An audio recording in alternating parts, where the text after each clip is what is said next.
Hello everyone, and welcome to Driver's Therapy. All right guys, we are selling our 1968 Honda S800, and we're okay with that. We are okay with that. Now, if you guys have been following our S800 journey, you probably know the amount of work we've put in, and it is special because Elise and I worked on it together. It's been a lot of fun. Yes, but we need the space because we have a lot of stuff going on.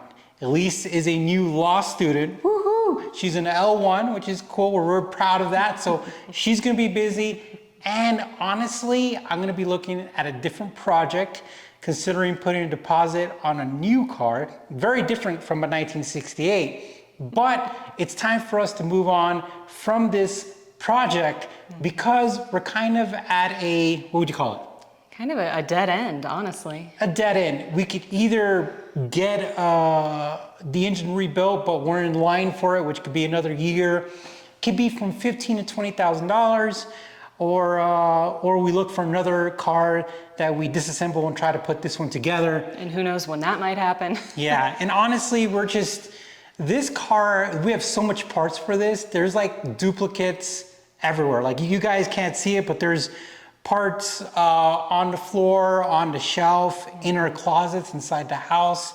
And honestly, we just think that this car should be finished by someone who's a little bit more enthusiastic about finishing it.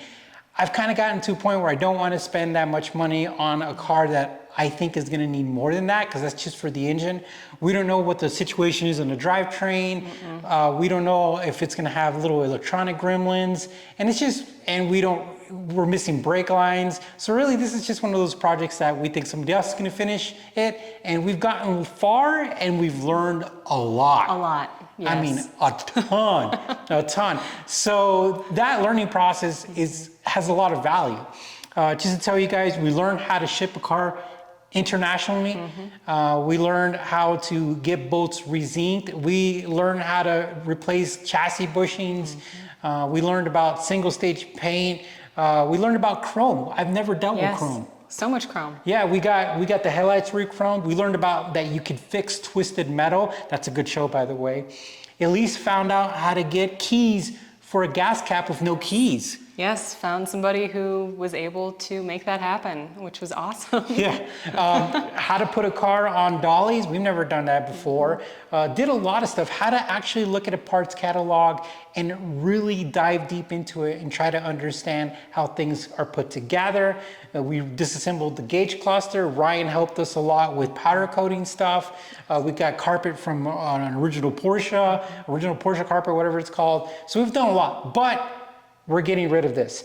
So if you guys are watching it and you guys are interested in the car, you might see this posted on eBay for a certain price, but I'll give you guys a better deal if you're watching the channel. Like if you guys are actually, you've been following it and this is something you're interested in, I want it to go to a good home. And if you're already invested, then it's got a better chance of having a good home. Yeah. So I mean, we, at this point in time, being transparent, we're gonna take a loss, that's fine.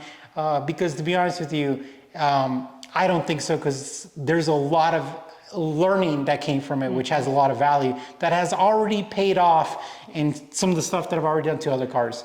So that being said, this will go for sale for sure this time, and we will try to find it a home no matter what. Like, we will be very vigilant about that. Vigilant. I like that. Vigilant. All right, guys. Well, thanks for watching. Yes. We appreciate it. Isn't Elise's shirt cool? Blip Shift. Amazing, yes. Fun fact, Elise actually designed a shirt for Blip Shift once, and it got sold. It was really cool. It was called the Bank of Daytona. If you know about Daytona International Speedway, they have these banks. Big banks. That you can't stand there. You'll like fall over. And it was like talking about a bank of Daytona. I think it was 24-hour drive-through and that kind of thing. So it kind of had a banky logo look to it. We'll take a picture if we find it. Yeah, it was super cool. All right, guys. Well, thanks for watching. You take care, stay safe, and we'll talk to you soon.